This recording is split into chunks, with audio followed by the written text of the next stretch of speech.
పరిశుద్ధ బైబిల్ గ్రంథంలో నుండి ఉపాధ్యాయ గ్రంథము 1వ అధ్యాయము 8 నుంచి 12 వరకు చదువుకుందాం. ఆ దినమందు ఏశావు పర్వతములలో వివేచన లేకపోవునట్లు ఎదోములో నుండి జ్ఞానులను నాశనం చేతును. ఇదే యెహోవా వాక్కు. తేమాను నీ బలాఢ్యులు విస్మయమొందుదురు.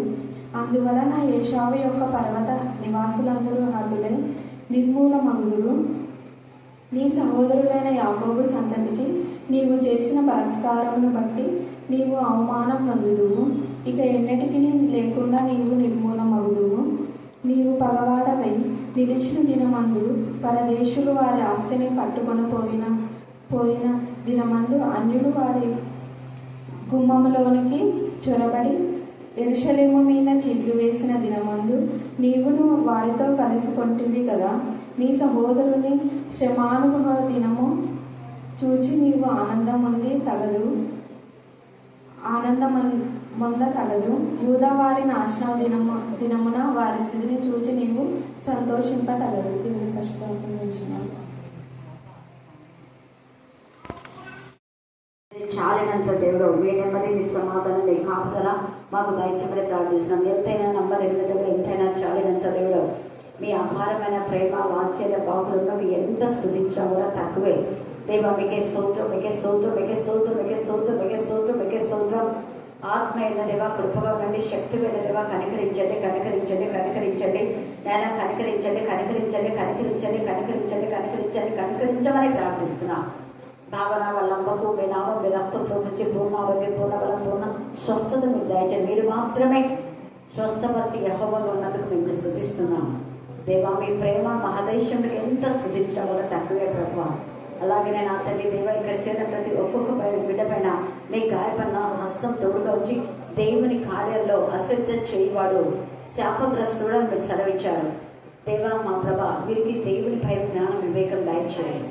అన్ని విషయాల్లో మేము టైంకి వెళ్తాం ప్రభా నా తండ్రి, ఉద్యోగంలో, పనుల్లో, దేవా నా తండ్రి, మరి వివాహ కార్యక్రమంలో. కానీ నీ మాట వినడానికి నా ప్రభా ఎందుకు అశ్రద్ధ చూపిస్తున్నారో నాకు తెలియదు ప్రభా, నీకే అప్పగిస్తున్నాను తండ్రి.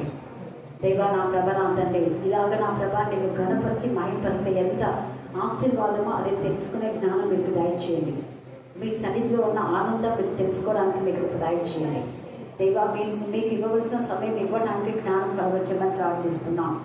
చదవన వాక్యంలో వాక్షిప్గా మీరు మార్చండి. వాక్యం బయలు వెళ్తున్నప్పుడే ఆత్మీయ మానసిక శారీరక రుగ్మత నుంచి విడిపించమని వాక్యం ద్వారా బలపరచండి, వాక్యం ద్వారా ధైర్యపరచండి, వాక్యం ద్వారా స్వస్థపరచండి, వాక్యం ద్వారా దుష్ట శక్తులు, దురాత్మల, ప్రేతాత్మల సంబంధించి విడిపించమని ప్రార్థిస్తున్నాం. స్తోత్రాలు దేవా మీ సన్నిధి కాంతిని బట్టి మేము స్తుతిస్తూ మమ్మను ఆత్మను మీ చిత్రకే సమర్పిస్తూ నజరేయుడైన యేసు క్రీస్తు శక్తిగల నామమున ప్రార్థిస్తున్నాం తండ్రి. ఆమేన్, ఆమేన్, ఆమేన్. హల్లెలూయా. అధ్యాయం అది, కానీ దాంట్లో నుంచి మనం ఎన్నో విషయాలు మనం నేర్చుకోవచ్చు. ఈ ఉపధ్యాయంలో దేవుడు రాసింది ఏంటి అంటే ఇదంతా చదివితే తేలే పదార్థాలు రెండే ఉంటాయి. ఏమిటంటే దేవుని యందు భయభక్తి గలవాళ్ళు భక్తిహీనులు. భక్తిహీనులు యెహోవా కార్యంలోనే ఏం చేస్తారు? అశ్రద్ధ, లక్ష్యం ఉంచారు, అశ్రద్ధ చేస్తారు. అశ్రద్ధ చేయవాడు అది శాపాలన్నీ వచ్చినాయి. ఈరోజు మన ధ్యానాంశం యెహోవా కార్యంలో అశ్రద్ధ చేయవారు శాపగ్రస్తులు. చెప్పండి అందరూ గట్టిగా. అంత చిన్నగా పెద్ద గట్టి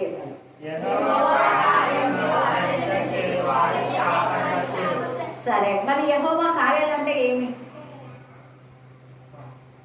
చెప్పాలి త్వరగా. వెరీ గుడ్, బాయ్ నిమిషాలు. Very good. ఎన్నున్నాయి? వాక్యము చదవటం, వాక్యం వినడం, వాక్యం ధ్యానించడం, వాక్యం చెప్పకపోవడం, చెప్పే దాంట్లో సాక్ష్యం కూడా వస్తుంది, ప్రార్థన చేయకపోవడం, స్తుతించకపోవడం, 7 ఉన్నాయి అశ్రద్ధలు. సమయానికి దేవుని సన్నిధికి రాకపోవడం, ఇవన్నీ అశ్రద్ధ. ఇలాంటి పనులు మనం ఏది చేసినా కూడా శాపాలు. మళ్ళీ ఎందుకు వచ్చింది మనకి ఇది అని మనం అనుకోబోతున్నాం. మనం చేసిన తప్పులకే వచ్చింది ఏదైనా కానీ, అది వ్యాధి అయినా, అది నిందైనా, అది వేదనైనా, అది అపజయమైనా, ఏవైనా కూడా మనం చేసిన వాటికి ప్రతిఫలం వస్తుంది. భయభక్తి గలవాడు ఆశీర్వాదం పొందుతాడు కదా. మరి యెహోవా యందు భయభక్తి గల వాళ్ళు ఏం చేస్తారు? ఇప్పుడు అశ్రద్ధ చేసే వాళ్ళ గురించి చెప్పినాం. శ్రద్ధగా ఉండే వాళ్ళు ఏం చేస్తారు? త్వరగా చెప్పిన వాటికే కదా, దేవుని వాక్యం వినడానికి ఆతృత పడతారు, చదవడానికి ఆతృత పడతారు, చెప్పడానికి ఆతృతతో ప్రభు వల్ల మనం తీసుకోవాలంట. పస్కా పశువుని ఆతృతతో నిదానం చేయకూడదు, ఆతృతతో చెప్పులు తొడుకొని తినాలి. నిర్గమం 12 తేటగా రాయబడింది. అలాగనే ప్రార్థన చేయడంలో ఎప్పుడెప్పుడు చేయాలా, ఎప్పుడెప్పుడు దేవుని సన్నిధికి పోవాలా, ఎప్పుడెప్పుడు టైం అవుతుందా అని టైం చూసుకుంటూ ఉంటాం అనమాట. 6:30 నుంచి టైం చూసుకుంటూ ఉంటారు, ఎప్పుడెప్పుడు 7 అవుతుందా పోవాలా అని. ఎందుకంటే ఎప్పుడెప్పుడు టైం అవుతుందా అని సినిమా టాకీస్ ముందరనే గంట ముందే ఉంటారు, పెళ్లిళ్ళకు గంట ముందే ఉంటారు. ఆడ లారీ పెట్టినా అంటే అందరు ఎక్కి అంతా ముందుకు పోతారు, మనం ముందు పోదామని. అట్లా ఇంకా కొన్ని విషయాలు ఎవరైనా ఏమైనా పంచుతున్నారు అంటే వాటికి ఇంకా 2 గంటలు ముందు ఉంటారు. అయితే దేవుని యందు భయభక్తి గల వాళ్ళు ఈ విషయాల్లో దేవుని వాక్యమే ఐశ్వర్యం, యెహోవా ఆశీర్వాదమే ఐశ్వర్యం. నువ్వు యెహోవా విషయాల్లో ఎప్పుడు ఆసక్తి కలుగుంటే అప్పుడు నీకేం కావాలో అన్ని ఇస్తారు. ఎవరో వాళ్ళు ఇచ్చే గిఫ్ట్ కోసం మనం వెంపడాల్సిన అవసరం లేదు. మనమే ఇతరులకు ఇచ్చేలా దేవుడు మన యొక్క జీవితాన్ని ఆశీర్వదిస్తాడు, ఆశీర్వాదకరంగా ఉంచుతాడు. ఇక్కడ ఏశావు సంతతి వాళ్ళంతా కూడా దేవునికి విరోధమైన విధానంలో ఉన్నారు. అందుకే 7వ వచనంలో నీతో సంధి చేసిన వారు నిన్ను తమ సరిహద్దు వరకు పంపివేది. నీతో సంధి చేసిన వారు, నీతో అంటే ఏశావు లేదా ఎదోము లేదా దేవుని యొక్క విరోధులు. ఎదోము ఏశావు వీళ్ళందరికీ దేవుడు అంటే భయం భక్తి ఏం లేదు. జయశబ్దం అంటే దాని విలువ తెలియకుండా నాకెందుకులే, నీ పొట్ట కోసమే, తిండి కోసం, ఉద్యోగం కోసం, ఇంకా వేరే వేరే వాటి కోసము మనం దేవుని యొక్క తలాంతులను ఎప్పుడు కూడా మనము కించపరుచుకోకూడదు, తలాంతులను తక్కువగా మనం అంచనా వేయకూడదు. జయశబ్దం అనేది దేవుడిచ్చినటువంటి తలాంతు. దేవుడిచ్చిన తలాంతును నిర్లక్ష్య పెట్టి తిండి కోసమే ఆ తలాంతును ఎవరికన్నా తీసుకొని నాకెందుకులే అనుకున్నట్టుకున్నాడు. అందుకనే ఈ యొక్క ఏశావు నీతో సంధి చేసిన వారు నిన్ను తమ సరిహద్దు వరకు పంపివేయరు అంటే దేవుని పిల్లలతో సంధి చేయకుండా వేరే వాళ్ళతో సంధి చేస్తే ఇదే అవుతుంది. దేవుని పిల్లలకి ఏది మనం దూరం ఉంచినా కూడా దేవుని యొక్క ప్రసన్నత, దేవుని యొక్క ఆశీర్వాదం, నెమ్మది, సమాధానం, సంతోషం అన్ని దూరం అయిపోతాయి. అంటే పరిశుద్ధాత్మ ద్వారా మనకి ఏమేమైతే వస్తాయో అవన్నీ కూడా మనకు దూరం అయిపోతాయి. కారణం ఏంటంటే పరిశుద్ధాత్మతో సహవాసం చేయకుండా లోకంతో సహవాసం చేయడం, వెలుగుతో సహవాసం చేయకుండా చీకటితో సహవాసం చేయడం, దేవుని యందు భయభక్తి గల బిడ్డలతో సహవాసం చేయకుండా భక్తిహీనులతో సహవాసం చేయడం, విధేయత గల వారితో దేవుని వాక్యములకు లోబడే వారితో కాకుండా దేవుని వాక్యములకు అవిధేయత చూపే గర్విష్ఠులతో సహవాసం, అహంకారులతో, అన్యాయస్తులతో, అక్రమకారులతో, అవిధేయులతో, భక్తిహీనులతో, వీళ్ళందరూ కూడా దుష్టులతో, దుష్ట సంగతి మంచి నడుపు కూడా ఏం చేస్తుంది, తారుమారు చేసేస్తారు. మంచి వాళ్ళని కూడా అనే మాట చాలా ఇన్నర్ మీనింగ్ తో ఉంది. నువ్వు ఒకప్పుడు బాగా మంచిగా ఉండి దేవుని భయభక్తి కలిగి వాక్యం పట్ల ఆసక్తి తపన చూస్తూ ఉంది, కానీ అది లేకుండా ఏం పోతావులే, బుధవారం బైబిల్ స్టడీకి, యూత్ మీటింగ్ ఏం పోతుంది, మంగళవారం తినకుండా ఏం పోతావు, సండే ఎందుకులే రాత్రి పోవచ్చులే, ఇంకా ఇట్లాంటివి అన్నమాట ఆలోచనలు సైతం చేస్తారు. అందుకని ఇక్కడ ఏమంటారు, మొదట ఆయన రాజ్యం ఆయన నీతిని వెతకమన్నాడు. మొదట ఆయన రాజ్యం ఆయన నీతిని వెతకకుండా ఆయన విషయాలు అన్నింటిలో నిర్లక్ష్యం ఉంది కాబట్టి వీళ్ళకి ఎవరెవరితో ఉన్నారు, నీతో సమాధానంగా ఉన్నవారు నిన్ను మోసపుస్తా. నువ్వు దేవుడైతే భయభక్తి గల వాళ్ళతో సహవాసం చేయలేదు, అందుకని వాళ్ళని మోసపుచ్చి నీకు బలత్కారం చేయుదురు. వారు నీ అన్నము తిని నీ కొరకు ఏం చేస్తారంట, నీ అన్నం అనే దగ్గర అండర్లైన్ చేసుకోండి. నీ అన్నము తిని, అందరు చదవండి అది, వారు నీ అన్నము తిని నీ కొరకు ఉరినొడ్డుదురు.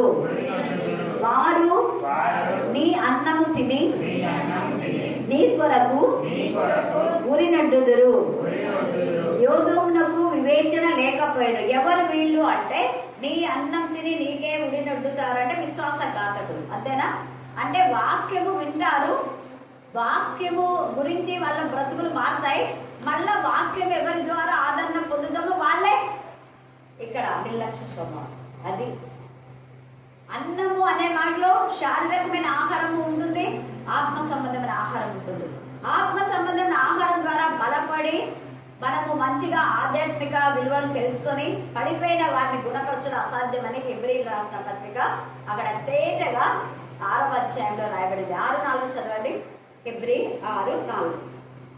ఒకసారి వెలిగింపబడి పరలోక సంబంధమైన వరం రుచి చూసి పడిపోయిన వారిని గుణపరచుట అసాధ్యమని ఉంటుంది. తర్వాత చదువుకోండి. కాబట్టి ఆత్మ సంబంధమైన విషయాల్లో రుచి చూసి తెలుసుకున్న తర్వాత ఒక్కసారి అన్నాడు అక్కడ.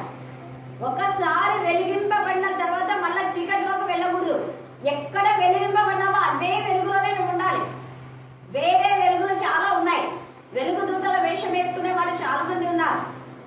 వాళ్ళు నీకు మంచి చేసినట్టుగానే ఉంటారు, కానీ నేను మోసం చూస్తాను. జాగ్రత్త. అందుకని అంటారు ఒక్కసారి వెలిగింపబడి పరలోక సంబంధమైన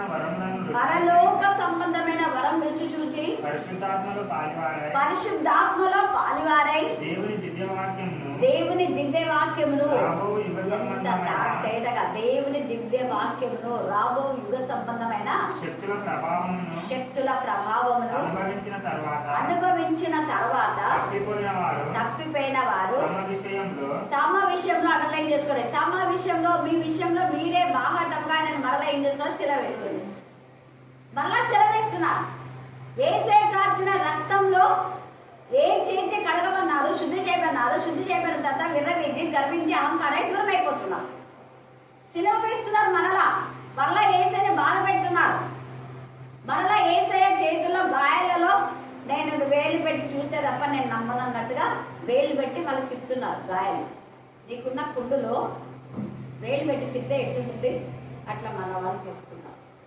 అందుకని ఏదోమో వాళ్ళు అలాగనే చేశారు. అందుకని అంటాడు ఏషావు పర్వతములలో వివేచన లేకపోనట్లు. ఏషావు పర్వతం శాపగ్రస్తమైంది. వివేచన లేదు, దేవుని జ్ఞానం లేదు. ఎదోములో ఉండే జ్ఞానులను నాశనము చేతులు. భూ సంబంధమైన జ్ఞానం గల వాళ్ళందరూ దేవుని నాశనం చేస్తారు. అది ఎప్పటికైనా నాశనం అయ్యేదే. భూమి ఎలాగ నాశనం అవుతుందో భూ సంబంధమైన జ్ఞానం కూడా నాశనం అయిపోతారు. ఆత్మ సంబంధమైన జ్ఞానం పరమందు మనం సమకూర్చుకుంటాం. అందుకనే ఈ రాత్రి భూ సంబంధమైన జ్ఞానం ఉందా, ఆత్మ సంబంధమైన జ్ఞానం ఉందా అని మనం ఆత్మ పరిశీలన చేసుకోవాలి. భూ సంబంధమైన జ్ఞానం కలవారు ఏసా పర్వతం లాంటివారు. ఆత్మ సంబంధమైన జ్ఞానం కలవాళ్ళు యోసేపు సంతతి వాళ్ళు. మళ్ళా యోసేపు సంతతి గురించి నెక్స్ట్ సండేనో ఫ్రైడేనో ధ్యానం చేద్దాం.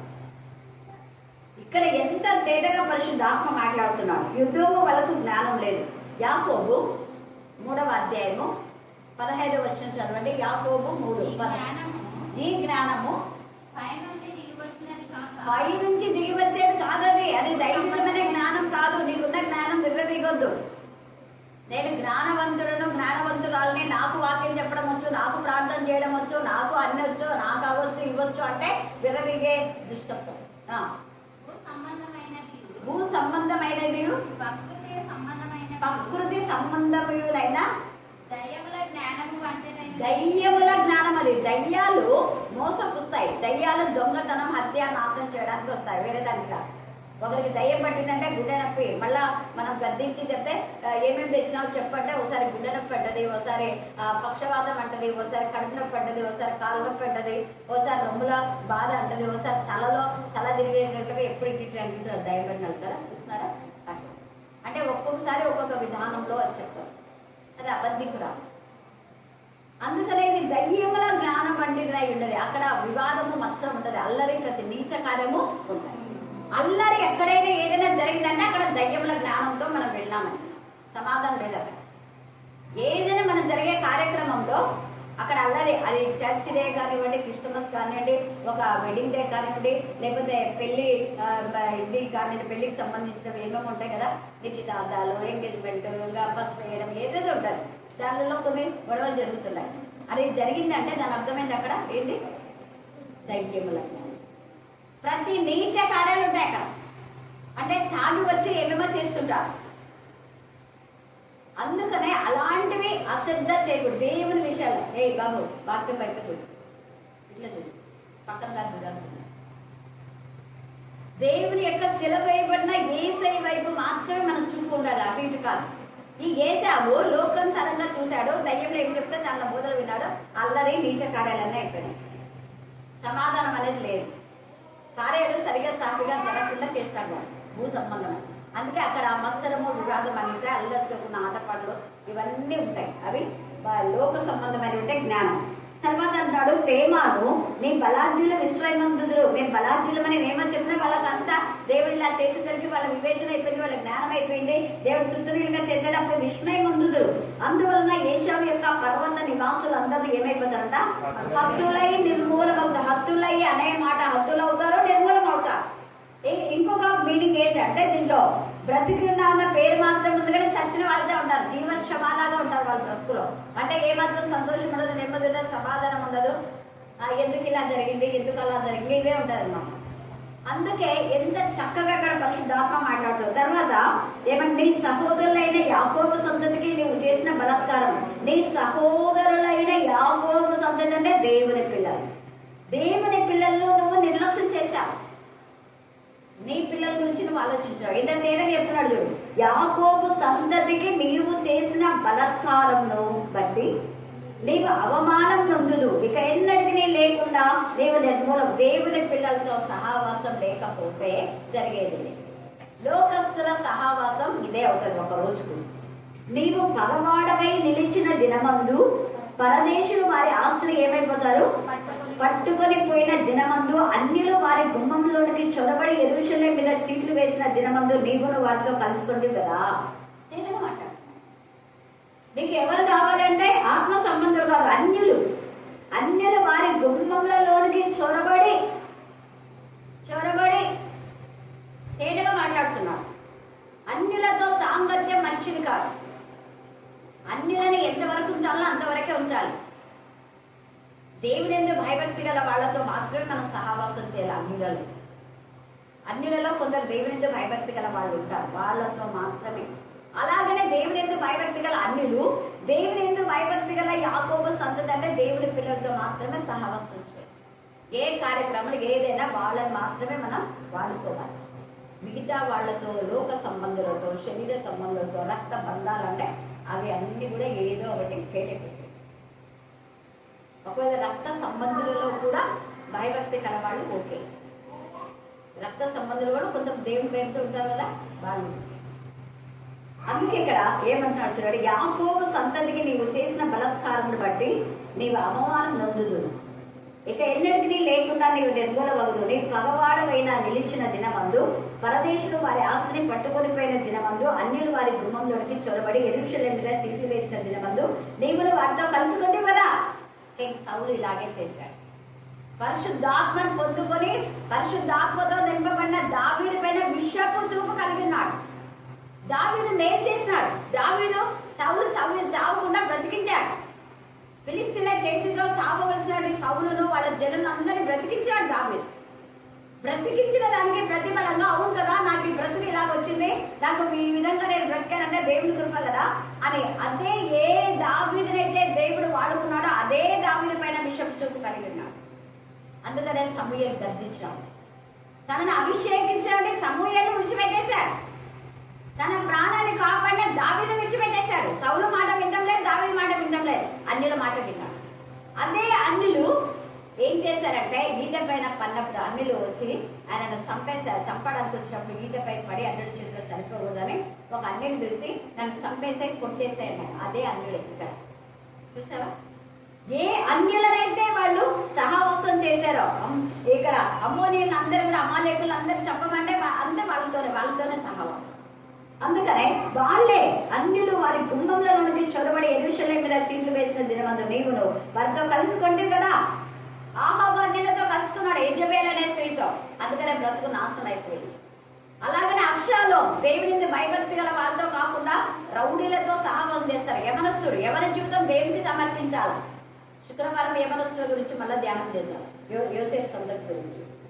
ఇక్కడ యవనస్తులను దేవునికి విరోధమైన యవనస్తులతో సహవాసం చేసి వాళ్ళు ఏం చేస్తున్నారు, మీ నాన్న వాళ్ళకి ఇస్తాడు వీళ్ళకి ఇస్తాడు రాజ్యము, నువ్వు మీ నాన్న చంపేస్తే నువ్వు రాజు అవుతాడు, చంపడికి ఉంటాడు. తెలియదు.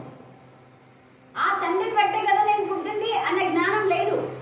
ఆ తండ్రే కదా నాకు ప్రాణ భిక్ష పెట్టింది, ఆ తండ్రే కదా నాకు ఈరోజు నా ప్రాణం ఉందంటే ఆ తెలివి లేదు. తెలివి లేకుండా అవివేకంగా ఎవడో చెప్పిన అన్నిల మాట విని వాళ్ళ నాన్న చంపాలి చంపాలి చంపాలి, నేను రాజు కావాలి. ఎక్కడ రాజు వేయడం, మీ నాన్న కావాలి, నువ్వు రాజు కావాలి, నువ్వే అంతే. చెడ్డ తలంపులు ఎప్పుడు వారికే నా నెత్తి మీదకి వస్తాయి. వారి చేటు మన నెత్తి మీదనే ఉంటుంది. అందుకనే నీ సహోదరుని శ్రమానుభవమున చూచి నీవు ఆనందమంద తగదు. యూదా వారి నాశన దినమున వారి స్థితిని చూచి నీవు సంతోషింప తగదు. నా జనుల ఆపద్దినమున నీవు వారి గుమ్మంలోనికి చొరబడ తగదు. వారి ఆపద్దినమున నీవు పడుచు వారి బాధను చూడ తగదు. వారి ఆపద్దినమున నీవు వారి ఆస్తిని పట్టుకున్న తగదు. ఆపద్దినమున అంటే వాళ్ళకి ఎవ్వరు లేదులే, వాళ్ళ ఆస్తి అంటే మనది ఏదైనా కానీ మన యొక్క తలాంతు దేవుడు మనకిచ్చినటువంటి అవకాశాన్ని వాళ్ళు తీసుకొని దుర్వినియోగం చేయాలని చూస్తారు. కానీ దేవుడు ఎక్కడైనా అవకాశం ఇస్తాడు. ఒక చోట ఒకటి తీసుకుంటే అవకాశాలు పోయేది కాదు. హల్లెలూయా, హల్లెలూయా, హల్లెలూయా. ఇక్కడ పౌలు, పేతురు వీళ్ళందరూ కూడా వాక్యం చెప్పకుండా దేవుడు వాక్యం చెప్పే అవకాశం వాళ్ళకి ఇచ్చాడు. అవకాశం ఇస్తే చెప్పొద్దని ఎన్ని ఆటంకాలు వచ్చినాయి. అక్కడ చెప్పకపోతే ఇంకో చోట దేవుడు చెప్పిస్తాడు. దేవుడు ఇచ్చినటువంటి తలాంతులు మనం వాడాలి. రాత్రి కాల సమయమందు మనం దేవుడికి భయపడి లోబడుతున్నామా? దేవుని ఎందుకు భయభక్తి కలిగి దేవుని కార్యాల్లో శ్రద్ధ చూపిస్తున్నామా, అశ్రద్ధ చూపిస్తున్నామా? ఇక్కడ రాహబు దేవుని కార్యాల్లో శ్రద్ధ చూపించింది కాబట్టి శాపం నుంచి ఆమె ఏమైంది? ఆశీర్వాదంలో. శాపం ఆశీర్వాదంగా మార్చాడు. రూతు శపితమైంది వాళ్ళ యొక్క మోయాబు. శపితమైనటువంటి ప్రాంతంలో నుంచి దేవుని ఎందుకు భయభక్తి కలిగి దేవుని పిల్లలతో సహవాసం కోరుకుంది. నాకు ఈ శపితమైన వాళ్ళతో సహవాసం వద్దు, వీళ్ళు దుష్టులు, దుర్మార్గులు, నీచులు, అహంకారులు, వీళ్ళు దేవుని పిల్లలకు శత్రుడు, వీళ్ళతో వద్దు నాకు అని అనుకొని దేవుని పిల్లలతో కలుసుకుంది. కాబట్టి సంపూర్ణమైన బహుమానం దేవుడు రూతుకి ఇచ్చాడు. శాపం నుంచి ఆశీర్వాదంలోకి వచ్చింది రూతు. రాహబు శాపంలో నుంచి ఆశీర్వాదంలోకి వచ్చింది. ఎంత గొప్ప కృప! అన్నిలకు చాలా ఆశీర్వాదం లేదు, శాపాల నుంచి ఆశీర్వాదంలోకి వచ్చినాడు కొర్నేలి. అన్నిలు అనేటువంటి చాలా మంది దేవునికి ఇష్టలుగా అయిపోయినారు. దేవునికి స్తోత్రం. తర్వాత అక్కడ మోషే మామ ఇత్రో, మోషే మామ యాజకుడు కదా, ఒక బయలుదేవతల యొక్క యాజకుడు. అయితే యెహోవా దేవుని శక్తిని తెలుసుకొని ఆ శక్తితమైన వాళ్ళను వదులుకొని ఆశీర్వదించమన్న మోషే దగ్గరికి రావడం ద్వారా ఆయన ఆశీర్వదించమన్నారు. ఆయన ఆశీర్వాదం ఎలాంటిదంటే మోషేకు సహకరించే బ్లెస్సింగ్స్. హల్లెలూయా, హల్లెలూయా, హల్లెలూయా. ఎంత గొప్ప కృప! సిప్పోరా అలాగనే శపితమైన ప్రాంతం నుంచి తన భర్త అయినటువంటి మోషేతో ఆమె ఎప్పుడైతే మరి మోషే యొక్క మార్గంలో వెళ్ళిపోయిందో, దేవుని ఇశ్రాయేలు దేవుని మార్గంలో నడిచింది. ఆమె సత్యాన్ని తెలుసుకుంది, ధర్మాన్ని తెలుసుకుంది, న్యాయాన్ని తెలుసుకుంది, కట్టడలు తెలుసుకుంది. అందుకనే ఆ కట్టడం ప్రకారము ఆమె సున్నతి చేసి తన కుమారుని భర్తను కాపాడుకుంది. హల్లెలూయా, హల్లెలూయా, హల్లెలూయా, హల్లెలూయా. శపితమైన వాళ్ళంతా ఆశీర్వాదంలోకి వచ్చినారు. కానీ దేవుని యందు భయభక్తి కలవారమని ఒకప్పుడు ఆత్మ సంబంధమైన విషయాల్లో ఆసక్తి కలిగి వెలిగింపబడి ఆత్మ సంబంధ వరం రుచి చూచి పడిపోయి అన్నిలతో చేరి అన్నిల శాపంలో వీళ్ళంతా కురిపోయారు. ఆహాబు, కింగ్ సొలొమోన్ కానివ్వండి, కింగ్ సౌలు కానివ్వండి, అబ్షాలోం కానివ్వండి, ఇంకా వీళ్ళ. కాబట్టి అలాంటి పరిస్థితి రాకుండా మనం దేవునికి మహిమకరమైన విధానంలో దేవుని చిత్తానుసారం ఉజ్జా కూడా ఆగా వీళ్ళందరూ కూడా దేవుడి మాటకు లోబడ్డారు. కొంతకాలం లోబడ్డారు. తర్వాత వారి ఆరంభం బాగుంది, అంతం బాగులేదు. మన ఆరంభం బాగుంది, మన అంతం ఎలా ఉంది అనే ఆత్మ పరిశీలన చేసుకొని ఇక్కడ దేవుడి యొక్క కార్యాల్లో శ్రద్ధ చూపిస్తాం. దేవుడు ఈ లేఖన భాగం దీవించి ఆశీర్వదించు గాక. ఆమేన్, ఆమేన్, ఆమేన్. మీ డైలీ ప్రేయర్స్ లో భావనక వాళ్ళ స్థుతులు స్తోత్రాలు చెల్లిస్తున్న ప్రవేశం తండ్రి, ఇంతవరకు నీ సన్నిధికి మా తోడుగా మీరు గమనించిన విధానాన్ని బట్టి నీకు వందనాలు, స్థుతులు స్తోత్రాలు చెల్లిస్తున్న ప్రభావిత విధానంలో ప్రతిరోజు నీ సన్నిధిలో మమ్మల్ని గడిపింపచేస్తున్న దేవునికి వందనాలు, స్థుతులు స్తోత్రాలు చెల్లిస్తున్న ప్రభావ. నీ దయను బట్టి, నీ అపారమైన ప్రేమను బట్టి, జాలిని బట్టి, కనికరమును బట్టి నీకు వందనాలు, స్తోత్రాలు స్థుతులు చెల్లిస్తున్న ప్రభావ. కరోనా పీఠంలోకి వచ్చిన ప్రతి రిక్వెస్ట్ని సన్నిధిలో ఎత్తుకెళ్తున్నాం దేవా. భావన కాలంలో ఆరోగ్యాన్ని స్వస్థతను దయచేయండి ప్రభావ. వరలక్ష్మి ఆంటీకి తండ్రి పరిపూర్ణమైన స్వస్థతను దయచేయండి దేవానికి వందనాలు తండ్రి. విఫ్లిప్ అంకుల్కి పరిపూర్ణమైన స్వస్థతను దయచేయండి తండ్రి. నీకు స్తోత్రాలు చెల్లిస్తున్న ప్రభావ తండ్రి. పండు వాళ్ళ అమ్మ వాళ్ళ నాన్నకు కూడా పరిపూర్ణమైన స్వస్థతను దయచేయండి తండ్రి. నీకు స్తోత్రాలు తండ్రి. టీచర్ వాళ్ళు చెల్లి తండ్రి ప్రభావ తండ్రి. తండ్రి పొలం విషయంలో మీరే సహాయం దయచేయండి. మీ జ్ఞానాన్ని అడగడానికి కృపను దయచేయండి ప్రభావ. వేసి ఆ మూటి తిరిగి ఉండడానికి కృపను దయచేయండి. దేవునికి వందనాలు, స్తుతులు స్తోత్రాలు చెల్లిస్తున్నాం దేవా. నీకే స్తోత్రం స్తోత్రం స్తోత్రం స్తోత్రం చెల్లిస్తున్నాం. ఇప్పుడు వచ్చిన ప్రతి ఒక్క బిడ్డను మీరే పేరు పేరు వరుసను దీవించి ఆశీర్వదించమని ప్రార్థిస్తున్నాయా. ప్రతిరోజు చెప్పారు మీరు ఆశీర్వదించమని ప్రార్థిస్తున్నాం. నా తండ్రి నీకు వందనాలు, స్తుతులు స్తోత్రాలు చెల్లించుకుంటున్నాం ప్రభావ. నీతిగా నిజాయితీగా క్రమంగా బ్రతకడానికి నీ కృపను సహాయం దయచేస్తామని ప్రభావ. ఇక్కడ వచ్చిన ప్రతి ఒక్క బిడ్డని పేరు పేరును దీవించి ఆశీర్వదించమని నువ్వు జరిగిన శక్తులు నామంలో ప్రార్థించాలి. వేయించిన నా పేపర్లో తండ్రి ఆమేన్.